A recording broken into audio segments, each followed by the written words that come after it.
عن ابن عباس رضی اللہ تعالی عنہ قال قال رسول اللہ صلی اللہ علیہ وسلم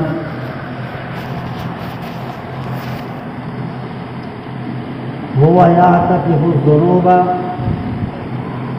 ويجري له من الحسنات كعامل الحسنات مثلها او كما قال علیہ الصلوۃ والسلام۔ اس دل پہ خدا کی رحمت ہو جس دل کی یہ حالت ہوتی ہے، اس دل پہ خدا کی رحمت ہو جس دل کی یہ حالت ہوتی ہے، ایک بار خطا ہو جاتی ہے 100 بار ندامت ہوتی ہے۔ میرے محترم بزرگوں، عزیز بھائیوں، یہ رمضان المبارک کا مقدس مہینہ چل رہا ہے۔ اس کی ایک ایک گھڑی، ایک ایک منٹ، ایک ایک لمحہ بڑا قیمتی ہے۔ اس مہینے میں جتنا ہم کر لیں گے شاید دوسرے مہینوں میں ہمیں کرنے کی توفیق نہیں مل سکتی۔ یہ اللہ تبارک و تعالیٰ کا ہم پر بڑا احسان اور انعام اور اکرام ہے کہ اللہ تبارک و تعالیٰ ہم کرے کم اور دے ہمیں زیادہ۔ یہ مہینہ اور اس مہینے کا ہر عشرہ اور ہر عشرے کا ہر دن اپنے اندر کوئی نہ کوئی خصوصیت رکھتا ہے۔ کہیں کلام پاک پورا ہوتا ہے، کبھی معلوم ہوا کہ اب شب قدر آنے والی ہے، کبھی معلوم ہوتا ہے اب اعتکاف شروع ہونے والا ہے، اعتکاف کے ایام شروع ہونے والے ہیں۔ رات کا سما کچھ اور ہوتا ہے، دن کا سما کچھ اور ہوتا ہے۔ اللہ کی طرف سے اپنے بندوں پر خاص عنایت اور رحمتیں نازل ہوتی ہیں۔ گزشتہ ہفتے میں نے آپ کو زکوٰۃ کے متعلق بتلایا تھا کہ اللہ اور اس کے رسول کے نزدیک زکوٰۃ کی کس قدر اہمیت ہے، اور اسی امت میں نہیں بلکہ پہلی امتوں سے یہ سلسلہ چلا آ رہا ہے کہ وہ اپنے مالوں کی زکوٰۃ ادا کیا کرتے ہیں۔ میں نے بتلایا تھا کہ بنی اسرائیل کا جہاں تذکرہ ہوتا ہے وہاں پر بھی اس کا تذکرہ ملتا ہے زکوٰۃ کا۔ حضرت اسماعیل علیہ السلام کا ذکر قرآن پاک میں اللہ تبارک و تعالیٰ کرتے ہیں تو حضرت اسماعیل کے بارے میں بھی کہتے ہیں وَاذْكُرْ فِي الْكِتَابِ إِسْمَاعِيلَ إِنَّهُ كَانَ صَادِقَ الْوَعْدِ وَكَانَ رَسُولًا نَبِيًّا وَكَانَ يَأْمُرُ أَهْلَهُ بِالصَّلَاةِ وَالزَّكَاةِ مَا دُمْتُ حَيًّا۔ جتنے انبیاء کا تذکرہ قرآن پاک میں آتا ہے اور جگہ جگہ پر قرآن پاک میں نماز کا ذکر ہے تو انہیں زکوٰۃ کا بھی ذکر ہے۔ اس لیے بتلایا تھا کہ زکوٰۃ ایک فریضہ ہے، جس طرح نماز ایک فریضہ ہے۔ جس طرح نماز کی اہمیت پہ ہمیں زور دینا چاہیے، اسی طرح زکوٰۃ کی اہمیت پر بھی زور دینا چاہیے۔ اس کا اندازہ اس بات سے بھی لگایا جا سکتا ہے جہاں قرآن اور حدیث اس بات کے شاہد ہے کہ جس نے بھی زکوٰۃ کے نظام کو چھوڑا اور جس نے بھی زکوٰۃ ادا نہیں کی، دنیا اور آخر دونوں جہاں میں وہ رسوا اور ذلیل ہے۔ اللہ کے رسول صلی اللہ علیہ وسلم کے انتقال کے کچھ ہی دن بعد ایک فتنے نے جنم لیا، اور وہ فتنہ بہت سارے فتنوں نے اس وقت جنم لیا تھا۔ کچھ لوگ مرتد ہو گئے تھے اور کچھ لوگ یہ کہہ رہے تھے کہ ہم زکوٰۃ ادا نہیں کرتے۔ حضرت ابوبکر صدیق رضی اللہ تعالیٰ عنہ خلیفہ بنے، اور خلیفہ بننے کے بعد آپ نے جس مدعے کو سب سے پہلے اٹھایا وہ زکوٰۃ کا مدعا تھا۔ صحابہ کرام حتیٰ کہ حضرت عمر فاروق رضی اللہ تعالیٰ عنہ جیسا ذہین آدمی اس حق میں نہیں تھا۔ آپ یہ کہتے تھے کہ سب سے پہلے جو جنگ لڑی جائے گی وہ ان لوگوں کے خلاف لڑی جائے گی جنہوں نے ارتداد اختیار کیا۔ ارتداد کا مطلب ہوتا ہے اسلام چھوڑ کر کفر میں داخل ہو جانا۔ مگر حضرت ابوبکر صدیق رضی اللہ تعالیٰ عنہ نے موقع کی نزاکت کو سمجھتے ہوئے کہا کہ سب سے پہلے جنگ ان لوگوں کے خلاف ہوگی جنہوں نے زکوٰۃ کا انکار کیا، اور یہ کہا اگر سب لوگ ہی میرے مخالف ہو جائیں تو اکیلا ابو بکر تنہا میدان میں نکل کر جنگ لڑے گا ان لوگوں کے خلاف جنہوں نے زکوٰۃ دینے سے انکار کیا۔ حتیٰ کہ جو لوگ اللہ کے رسول صلی اللہ علیہ وسلم کے زمانے میں اونٹ کے ساتھ ساتھ رسی بھی دیتے تھے اگر آج صرف اونٹ دے رہے رسی نہیں دے رہے تو ابو بکر ان کے خلاف بھی جنگ جائے۔ تو یہ زکوٰۃ کی اہمیت کی طرف اشارہ کرتا ہے کہ ابو بکر صدیق اللہ کے رسول صلی اللہ علیہ وسلم کے بعد جن کا سب سے اونچا اور سب سے بلند مقام ہے امت کے اندر، وہ اس کے لیے اپنے آپ بطور اکیلے میدان میں آتے ہیں۔ اللہ کے رسول صلی اللہ علیہ وسلم کے زمانے کا ایک واقعہ اسی طرح کا ہے۔ ایک شخص تھا ثعلبہ ابن حاتب انصاری رضی اللہ عنہ، اللہ کے رسول صلی اللہ علیہ وسلم کی خدمت میں حاضر ہوئے اور حاضر ہو کر کہنے لگے اللہ کے رسول میرے لیے دعا کر دیجیے کہ میں مالدار ہوں۔ اللہ کے رسول نے کہا تمہاری یہ چاہت اچھی نہیں، کیا تمہیں میری زندگی پسند نہیں؟ اگر میں چاہوں تو مدینے کے پہاڑ میرے ساتھ سونا بن کر چلتے پھرتے، مگر میں غربت کو پسند کرتا ہوں، کیا تمہیں میری یہ حالت پسند نہیں ہے؟ اس وقت وہ چلے گئے۔ دوسرے کسی وقت میں اور آئے اور اس شخص کے ساتھ اللہ کے رسول صلی اللہ علیہ وسلم نے درخواست کی ہے اللہ کے رسول میرے لیے دعا کر دیجیے کہ میں مالدار ہو جاؤں، انشاءاللہ اس مال میں جو حق ہوگا وہ حق والوں کو ادا کروں۔ اللہ کے رسول صلی اللہ علیہ وسلم نے اس کے لیے دعا فرما دی۔ دعا کرنے کا نتیجہ یہ ہوا وہ مدینے میں رہتے تھے، ان کا کاروبار بڑھنا شروع ہوا، بکریاں میں اضافہ ہونا شروع ہوا، اور انہوں نے بکریوں میں اضافے کی وجہ سے صرف ظہر اور عصر کی نماز پڑھنے کے لیے مسجد نبوی میں آنے لگے، اور مدینے سے شہر سے تھوڑا باہر کو انہوں نے جگہ لی کیونکہ مال و اسباب بڑھا۔ کچھ دنوں کے بعد اور مال و اسباب میں اضافہ ہوا تو مدینہ شہر سے باہر انہوں نے جگہ لی۔ نتیجہ یہ ہوا کہ صرف جمعے کی نماز پڑھنے کے لیے مسجد نبوی میں آتے، اللہ نے اور مال میں اضافہ فرمایا تو مدینے کی آبادی کو چھوڑ کر دور گاؤں میں چلے گئے جہاں جگہ لے کر رہنے لگے۔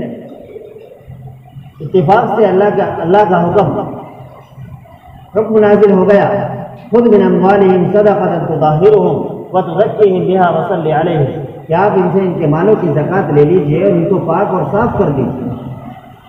اللہ کے رسول صلی اللہ علیہ وسلم نے عاملین زکوٰۃ کو، یعنی جو زکوٰۃ کا کام کرنے والے تھے، اس وقت ایک نظام تھا، زکوٰۃ کا کام کرنے والے الگ، محتاجوں کی فہرست الگ، غریبوں کی فہرست الگ، مالداروں کی فہرست الگ، سب کی فہرستیں الگ الگ تھی، سب کے الگ الگ اپنے راستے تھے۔ تو اللہ کے رسول صلی اللہ علیہ وسلم نے زکوٰۃ وصول کرنے والوں کو کہا کہ ابو ثعلبہ کے پاس بھی جانا، اور ایک شخص سلیمی نام کا ہے ان کے پاس بھی جانا۔ عاملین زکوٰۃ مختصر کر کے بتا رہا ہوں، بہت لمبا چوڑا واقعہ ہے۔ وہ لوگ نتیجتاً ان کے پاس بھی پہنچے ابو ثعلبہ کے پاس، اور ابو ثعلبہ کے پاس جا کر کہنے لگے ہم اللہ کے رسول صلی اللہ علیہ وسلم کی طرف سے زکوٰۃ کو وصول کرنے والے ہیں، آپ کے مال کی زکوٰۃ لینے آئے۔ کہنے لگے کہ یہ کیا بات ہے، یہ تو ایسا ہو گیا جیسا کہ ٹیکس لیا جاتا ہو، یہ تو جزیہ ہو گیا جو کافروں سے لیا جاتا ہے، تو ان کے مالوں کی زکوٰۃ لی جاتی ہے۔ یہ تو ٹیکس ہے، یہ زکوٰۃ نہیں ہے جو تم لینے آئے، لیکن تم ایسا کرو پہلے آگے سے وصول کر لو، بعد میں میرے پاس آ جانا، میں غور و خوض کر لوں گا۔ چنانچہ وہ سلیمی نامی شخص کے پاس گئے اور لوگوں کے پاس گئے جن سے زکوٰۃ وصول کرنا تھا۔ سلیمی نامی شخص نے اپنے مال میں سے بہترین قسم کے جانور لا کر صحابہ کرام رضوان اللہ تعالی علیہم اجمعین کی جو جماعت تھی ان کے حوالے کر دیا اور کہا یہ میری طرف سے۔ انہوں نے کہا ہمیں اللہ کے رسول نے حکم دیا ہے کہ تمہیں عمدہ قسم کا مال نہیں لینا بلکہ متوسط درمیانے درجے کا مال لینا۔ کہا کہ میں اپنی خوشی سے دے رہا ہوں۔ بعد میں پھر ثعلبہ کے پاس پہنچے، انہوں نے پھر وہی اپنا جواب دہرایا کہ یہ زکوٰۃ نہیں، یہ تو ٹیکس ہے، میں سوچوں گا اس کے بارے میں۔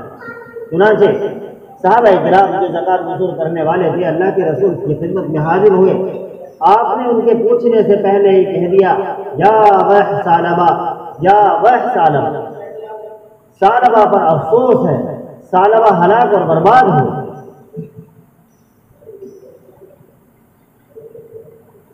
اسی مجلس کے اندر ثعلبہ کا ایک رشتہ دار بھی بیٹھا ہوا تھا، اس نے جب یہ بات سنی فوراً وہاں سے سفر کیا اور ان کے پاس پہنچا کہ اللہ کے رسول صلی اللہ علیہ وسلم نے اس میں بددعا دی۔ وہ فوراً اس بات کو سن کر اللہ کے رسول کی خدمت میں حاضر ہوئے، اپنے مالوں کی زکات لے کر گئے، بہت سارا مال لے کر گئے۔ تو اللہ کے رسول صلی اللہ علیہ وسلم نے فرمایا کہ اب تم نے جو کیا ہے اس کیے کو تم خود بھگتو گے۔ اللہ نے تمہاری زکات لینے سے منع کر دیا، اللہ نے تمہاری زکات لینے سے منع کر دیا۔ آپ اندازہ لگائیں ہم کیا کہتے ہیں؟ اگر ہم جیسا لوگوں کو میں نے تو مذاق میں کہہ دیا تھا، چل لے لے جب اور کوئی بات نہیں، سمجھداری کی بات تو ہی میں لینے ذمہ لے کے آ گیا۔ لیکن یہ اللہ کا ایک نظام ہے، یہ فرض ہے، فرائض سے انحراف نہیں کیا جا سکتا، فرائض میں کوتاہی برداشت نہیں کی جاتی۔ چھوٹے معاملات ہیں ان کے اندر لاپرواہی اور سستی برداشت کی جا سکتی ہے، لیکن فرائض کے اندر کوتاہی برداشت نہیں کی جاتی قطعا۔ اس لیے اللہ کے رسول نے کہا کہ اللہ نے تمہاری زکات لینے سے منع کر دیا، تو میں کون ہوتا ہوں تمہاری زکات لینے؟ اللہ کے رسول کا انتقال ہو جاتا ہے، ابو بکر صدیق رضی اللہ تعالیٰ عنہ کا زمانہ آتا ہے، وہ پھر ابو بکر صدیق رضی اللہ تعالیٰ عنہ کے خدمت میں حاضر ہوتے ہیں اپنے مال کی زکات لے کر۔ تو ابو بکر صدیق یہ کہتے ہیں تمہاری زکات کو اللہ نے لینے سے منع کر دیا، اللہ کے رسول نے لینے سے منع کر دیا، تو میں کون ہوتا ہوں؟ اسی طرح حضرت عمر کے زمانے میں پھر آئے، حضرت عمر نے بھی وہی بات دہرائی، حضرت عثمان غنی کے زمانے میں آئے، حضرت عثمان غنی نے بھی یہی بات دہرائی۔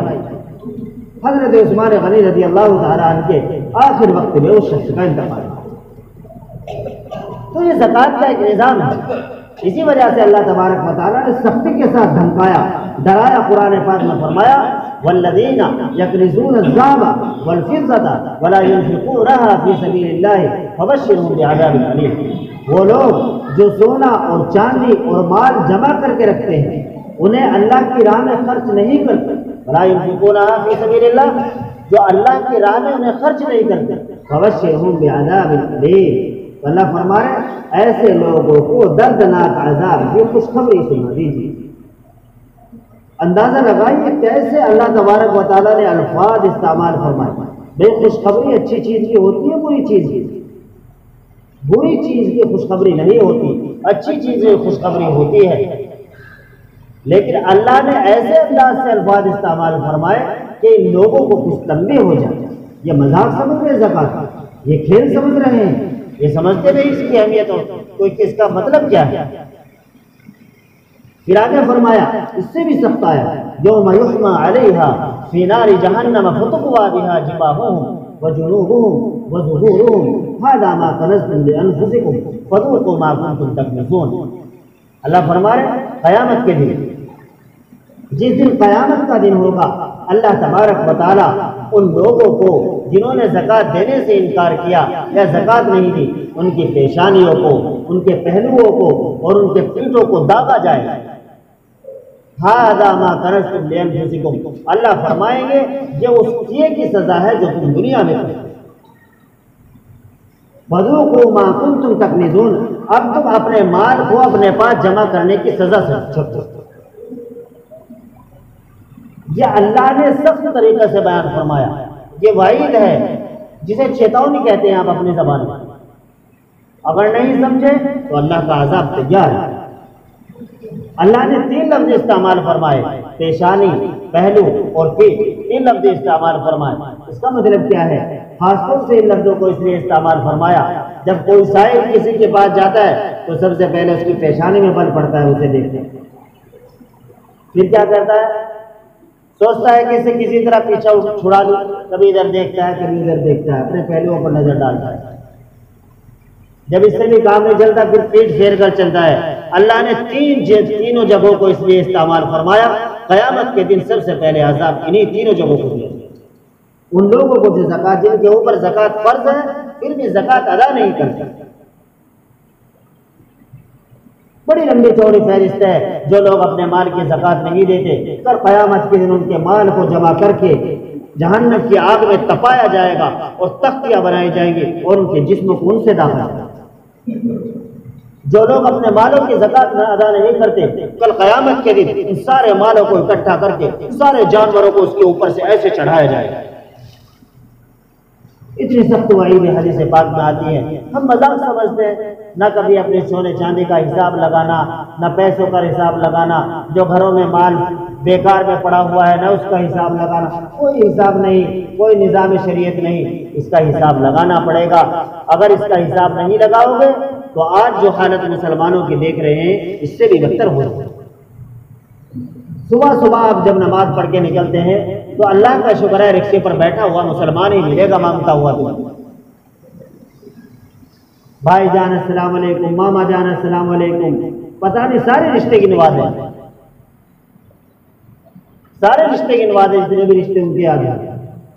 لیکن اگر یہ طریقہ آپ اپنا لیں گے، میں آپ کو ایک تخمینہ بتاؤں، ٹائم تو ہوتا ہی رہتا ہے، گھڑی کا کام تو چلنے کا۔ ہمارے اس ملک ہندوستان میں خاص طور سے اگر اندازہ لگائے، یا آپ ہندوستان کو بھی چھوڑ دو، پورے دنیا کے مسلمانوں کو اکٹھا کرو، 30 کروڑ تو مسلمان ہوں گے ہی، 30 کروڑ مسلمان، ان میں سے اگر آپ آدھے بھی چھوڑ دو، 15 کروڑ، 15 کو بھی 12 پہ ہی لے آؤ، 12 کروڑ مسلمان بھی تصور کر لے، اور ایسے تصور کر لے کہ ان کے اوپر صرف 1 لاکھ روپے کی زکوٰۃ فرض ہے۔ سعودی عرب میں تو اللہ کا شکر ہے ایسے سارے ہی لوگ مل جائیں گے جن کے اوپر زکوٰۃ واجب ہے۔ کتنے لوگ وہاں پر ہیں، کتنی جن سنکھیا ایسی ہے۔ اگر یہ سب لوگ 12 کروڑ کو بھی چھوڑ دو، آپ صرف 5 کروڑ مسلمان لے لو، اگر 5 کروڑ مسلمان بھی اگر اپنے گھر سے 100 روپے نکالے تو تقریباً 5 ارب روپے بنتے ہیں، اور 5 ارب روپے کو 50,000 آدمیوں پہ تقسیم کرے تو تقریباً 5,000 روپے پہنچتے ہیں، اور 5,000 روپے کا ایسا اندازہ ہے جس سے غریب آدمی اپنے گھر کا خرچ چلا سکتا ہے ماہ۔ یہ ایسا نظام ہے، مگر ہم لوگ اسے سمجھنے کی کوشش نہیں کرتے۔ مدرسے والے اعلان کرتے ہیں، آپ اپنے طریقے سے دے دو جہاں مدرسے میں مطمئن ہو، غریبہ کو، اپنے غربا کو، فقراء کو، محتاجوں کو، مساکین کو، اپنے رشتہ داروں کو ڈبل دینے کا سوال۔ جو اپنے پڑوس میں ان کے دیکھو، اپنے رشتہ داروں میں ان کو دیکھو۔ مدرسے والے آ رہے اعلان کر رہے ہیں، ان کو دو، لیکن دے دو، دے کر ہی نجات ہے۔ جس مال کی زکوٰۃ ادا کر دی جائے وہ مال محفوظ ہو جاتا ہے، وہ مال کبھی ضائع نہیں ہوئی۔ یہ اللہ کا وعدہ ہے۔ اب بات مختصر کرتا ہوں، صرف 2 لفظ کی بات ہے۔ آج تقریباً 17واں روزہ، آج 17واں روزہ، اور اگلا تقریباً پیر کا دن بیٹھے گا۔ پیر کو تقریباً آج جمعہ ہے تو 17واں ہے، بار کا 18واں، اور اتوار کا 19واں، اور پیر کا 20واں۔ پیر کو 20واں روزہ ہے تو 20 دن گزرنے کے بعد رمضان کے آخر عشرے کا اعتکاف کرنا سنت مؤکدہ علی الکفایہ، جس کو آپ اپنی زبان میں کہتے ہیں فرض کفایہ۔ آخر عشرے کا اعتکاف کرنا سنت مؤکدہ ہے، اس لیے تمام حضرات سے درخواست ہے کہ سب آدمی کوشش کریں، مرد اپنی عورتوں کو سمجھائیں کہ وہ گھروں میں اعتکاف کریں۔ مرد کے لیے سب سے بہتر جگہ مسجد حرام، پھر مسجد نبوی، پھر اس کے بعد جامع مسجد، پھر اپنی مسجد، یہ ترتیب ہے۔ اور امام صاحب کے لیے شرط یہ ہے، جس امام کو ہم مانتے ہیں اس مسجد میں اعتکاف ہوگا جس میں 5 وقت کی نماز باجماعت پڑھی ہو۔ عورتیں اپنے گھروں میں اعتکاف کریں، مرد مسجد میں اعتکاف کریں، لیکن یہ ضروری نہ سمجھے کہ ایک ہی آدمی کے لیے ضروری ہے، چاہے جتنے بیٹھ جاؤ سب کو ثواب ملے گا۔ اللہ کے رسول نے فرمایا، میں نے حدیث پڑھی تھی سب سے شروع میں، اللہ کے رسول فرماتے ہیں کہ معتکف جب اعتکاف کی حالت میں بیٹھ جاتا ہے تو اسے ان تمام کاموں کا اجر ملتا ہے جنہیں وہ باہر جا کر کر نہیں سکتا۔ جنازہ ہے، شریک نہیں ہو سکتا، ثواب ملے گا۔ مریض کی عیادت نہیں کر سکتا باہر جا کر، ثواب ملے گا یہیں بیٹھے بیٹھے۔ کسی کی خدمت نہیں کر سکتا، یہی بیٹھے بیٹھے ثواب ملے گا، بڑا ثواب ہے۔ اللہ کے رسول صلی اللہ علیہ وسلم نے فرمایا، ایک لفظ میں اتنی ساری باتیں جمع فرما دی، جو کرنے والوں کو ملتا ہے اسے نہ کرنے پر بھی اللہ تبارک و تعالیٰ عطا ہوتا ہے۔ اس لیے اپنے ذہن بناؤ، آخری عشرے کا اعتکاف کرنا اتنا بڑا فضیلت کا سبب ہے۔ اللہ کے رسول صلی اللہ علیہ وسلم نے، ویسے تو آپ کبھی پہلے عشرے کا، کبھی دوسرے عشرے کا، کبھی آخر عشرے کا، لیکن آپ نے انتقال سے قبل آخر عشرے کو بالکل مضبوطی سے پکڑ لیا تھا۔ اللہ کے رسول نے فرمایا، جو آدمی رمضان کے آخر عشرے کا اعتکاف کرے گا، اللہ تبارک و تعالیٰ اس کے اور جہنم کے درمیان 7 خندقیں حائل کر دیں گے درمیان۔ یعنی مقصد کیا ہے؟ مقصد یہ ہے کہ اللہ تبارک و تعالیٰ اس کی نجات کا فیصلہ فرمائے، جنت میں جانا اس کے لیے آسان فرمائے۔ اللہ تبارک و تعالیٰ انہی باتوں پر مجھے بھی اور آپ سب کو بھی عمل کی توفیق نصیب فرمائے۔ وآخر دعوانا الحمدللہ رب العالمین۔ جلدی سے سنت ادا فرما لیں جن حضرات کی